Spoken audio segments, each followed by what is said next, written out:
Hi అండి. Welcome to my YouTube channel Patelamma Pakkashala. ఈరోజు చేపల పులుసు ఎలా చేయాలో ఈ వీడియోలో చూద్దాం. ముందుగా కట్ చేసి పెట్టుకున్న ఆనియన్స్, పొడుగ్గా చీల్చుకున్న గ్రీన్ చిల్లీస్, దాల్చిన చెక్క, మిరియాలు, మెంతులు 4, 5 ఉంటే సరిపోతుందండి. జీలకర్ర, లవంగాలు, జాజికాయ, జాపత్రి, మసాలా, బగారాకు. మసాలాలు మన ఇష్టం అండి, అన్నీ వేసుకోవచ్చు. జింజర్ గార్లిక్ పేస్ట్, జీలకర్ర మెంతుల పొడి, ఇది మాత్రం తప్పకుండా ఉండాలి అండి. చేపల కూరకి టేస్ట్ రావాలంటే జీలకర్ర మెంతుల పొడి తప్పకుండా అవసరం.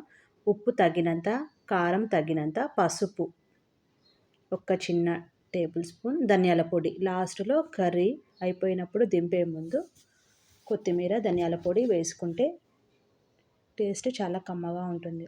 చింతపండు, మార్కెట్లో దొరికే చింతపండు అదే ఎక్కువ ఉంటుంది. ఇది నా దగ్గర ఉంది గింజలతోటి. నేను ఇది నానబెట్టుకున్నాను. చింతపండు ఒక 10 నిమిషాల ముందు నానబెట్టుకుంటే గుజ్జు స్మూత్గా వస్తుందండి. కొర్రమైన చేపలు క్లీన్ చేసి పెట్టుకున్నాను. ఇప్పుడు ముందుగా స్టవ్ మీద ఒక వెడల్పాటి గిన్నె తీసుకోవాలండి ఫిష్కి, ఎందుకంటే ముక్కలు విరిగిపోకుండా ఉంటాయి. నూనె చేపల పులుసుకి కొంచెం మంచిగానే వేయండి. 5-6 టేబుల్ స్పూన్స్ వేసుకోండి.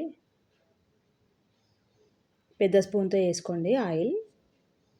లేకపోతే మనకి ఇప్పుడు ఆయిల్ బాటిల్స్ వస్తున్నాయి, దాంతో వీడియోలో చూపించినంత వేసుకోండి. అందాదా తెలుస్తుంది కదండి నూనె. కొంచెం ఎక్కువ ఉన్నా పర్వాలేదు. చేపల కూరకి నూనె పైకి తేలుతుంటేనే టేస్ట్ చాలా కమ్మగా ఉంటుంది. ఇప్పుడు నూనె కాగిన తర్వాత, స్టవ్ ముట్టించాక నూనె కాగిన తర్వాత ఆనియన్స్, మసాలాలు అంటే బగారాకు, దాల్చిన చెక్క, మిరియాలు, లవంగాలు, ఇలాచి, జాజికాయ, జాపత్రి, జీలకర్ర, ఇవన్నీ వేసుకోవచ్చండి. మసాలాలు కొన్ని కొన్ని వేసుకోవాలి, 1-2 అట్లా. పచ్చిమిర్చి పొడుగ్గా చీల్చుకునే ఒక 2 వేసానండి. అలాగే అల్లం వెల్లుల్లి పేస్ట్ కూడా వేసాను. ఇప్పుడు మంచిగా కలుపుకోండి. కలిపి ఆనియన్స్ మగ్గేదాకా కాసేపు ఆగండి.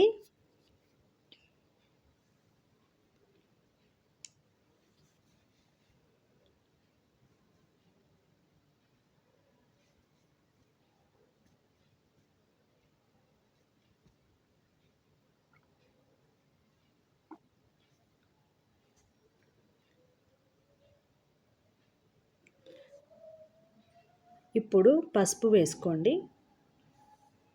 ఒక చిన్న టీ స్పూన్ పసుపు వేసాక మళ్ళీ కలపండి.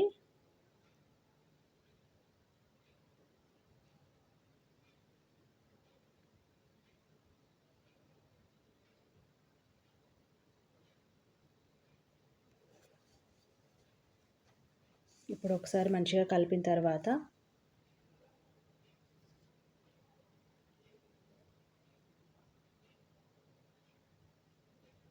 ఇప్పుడు మనమైతే చింతపండు గుజ్జు ఉంది కదండి, అది మంచిగా వాటర్ పోసి పిసికి పెట్టండి పక్కకి.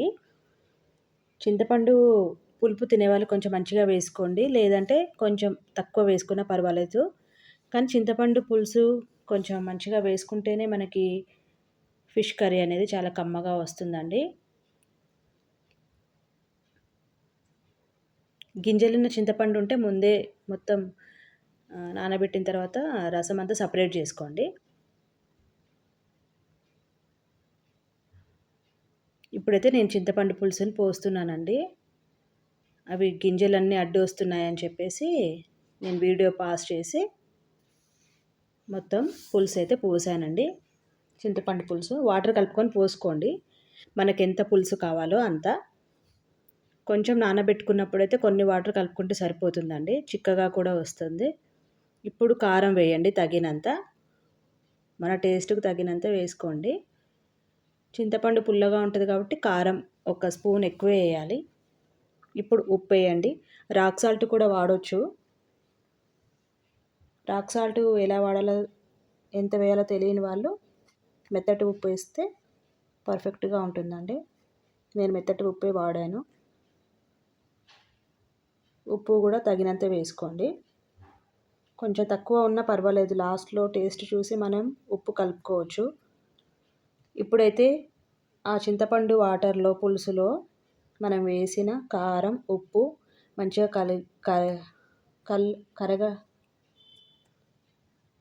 మంచిగా కరిగేటట్టు స్పూన్తో కలపండి.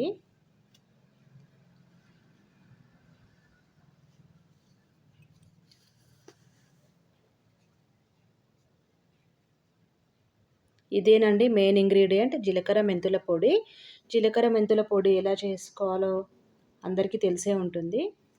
జీలకర్రని డ్రై రోస్ట్, మెంతుల్ని కూడా డ్రై రోస్ట్ చేసుకొని మనం మిక్సీ ఆడించి ఒక చిన్న గ్లాస్ జార్లో అట్లా పెట్టుకోండి. చేపలు తెచ్చినప్పుడు మనకి ఈజీగా ఉంటుంది. వాసన పోకుండా మూత మాత్రం మంచిగా గట్టిగా పెట్టుకోండి. జీలకర్ర మెంతుల పొడి వేస్తేనే మనకు ఆ చేపల పులుసు అనేది చాలా కమ్మగా వస్తుంది. ఇప్పుడు మనకి ఏంటి అంటే ఈ పులుసు చిక్కబడాలి.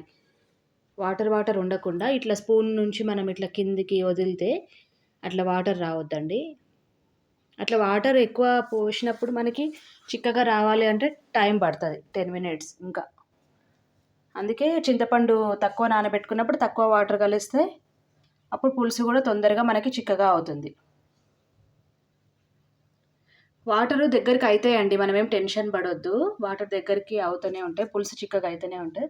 కానీ వాటర్లో అట్లానే ఉన్నప్పుడు మనం చేపలు వేయటం వల్ల ఇంకా పులుసు పల్చగా అయిపోతుంది. ఇది ఒకటి మనం జాగ్రత్తగా చూసుకొని వండాలండి. పులుసు ఎప్పుడైనా చిక్కగా పెట్టుకుంటే చేపలు వేసిన తర్వాత కొంచెం ఎట్లాగో పల్చగా అవుతుంది, ముక్కలలో నుంచి వాటర్ వస్తుంది కాబట్టి. ఇప్పుడైతే నేను పీసెస్ వేస్తానండి. చూడండి, పులుసు స్పూన్లోనే ఉంటుంది, చిక్కగా అయిపోయింది. ఇందాకట్లాగా జారుగా లేదు.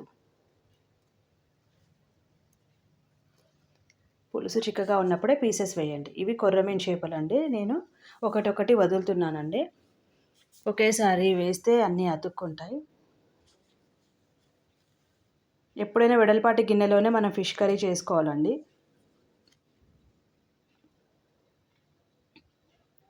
స్పూన్తో కూడా ఎక్కువ ఊరికే కలపకూడదు, ముక్కలన్నీ తునిగిపోతాయి. మామూలుగా మనం మసిబట్టతోటి ఇట్లా చేతులతో గిన్నెని పట్టుకొని 2 చేతులతో అప్పుడు మంచిగా ఇట్లా ఊపాలన్నమాట ఫిష్ కర్రీ గిన్నె. అది వీడియో నాది మిస్ అయింది. మీరేమో స్పూన్ పెట్టి ఏం కదిపోద్దండి, మామూలుగా చేతితోటి ఇట్లా గిన్నెని షేక్ చేస్తే పీసెస్ అనేవి మంచిగానే ఉడుకుతాయి. పులుసు ఒక చిక్కగా ఉండేటట్టు చూసుకోండి. పులుసు చిక్కగా అయిన తర్వాత ముక్కలు వేయాలి. అలా 2 చేతులతో కలిపితే ముక్కలన్నీ మంచిగా కలుస్తుంది పులుసులో. ఇప్పుడు ఈ పీసెస్ కూడా మనకి ఒక 10 మినిట్స్లో ఉడుకుతుందండి. మటన్, చికెన్ లాగా కాదు, ఫిష్ ఈజీగానే ఉడికిపోతాయి పీసెస్. చాలా టేస్టీగా ఉంటుందండి. ఇట్లా జీలకర్ర మెంతుల పొడి వేసుకొని పులుసు చిక్కగా వచ్చినాక ముక్కలు వేసుకొని ఇలా ఒకసారి ప్రయత్నించి చూడండి, అందరు బాగా మెచ్చుకుంటారు. చూసిరా అండి, కొత్త ఉడుకుతుంది ఫిష్ పులుసు. చాలా బాగా వచ్చిందండి ఈసారి. ఇప్పుడు లాస్ట్ 10 మినిట్స్ మంచిగా పీస్ ఉడికిన తర్వాత, నూనె పైకి తేలిన తర్వాత ధనియాల పొడి 1 టీ స్పూన్ వేసి, కొత్తిమీర కూడా వేసి మనం ఇంకా స్టవ్ ఆఫ్ చేసుకొని సర్వ్ చేసుకుంటే యమ్మీ యమ్మీ ఫిష్ కర్రీ రెడీ. మనం దీంట్లో ఎక్కువ ఏం ఇంగ్రీడియంట్స్ వాడలే అండి. జీలకర్ర మెంతుల పొడి అందరికీ ఇంట్లో ఉంటూనే ఉంటుంది, మసాలాలు కూడా ఉంటాయి. సింపుల్గానే చేశానండి. కొత్తిమీర కూడా వేశాను. కర్రీ అయితే రెడీ అండి. ఇంకా చూడండి ఎంత బాగా అవుపిస్తుందో. చాలా టేస్టీగా ఉంటుంది, చాలా సూపర్ ఉంటుంది అని నేనే చూపిస్తున్నాను అందులో. స్టవ్ అయితే కట్టేసానండి.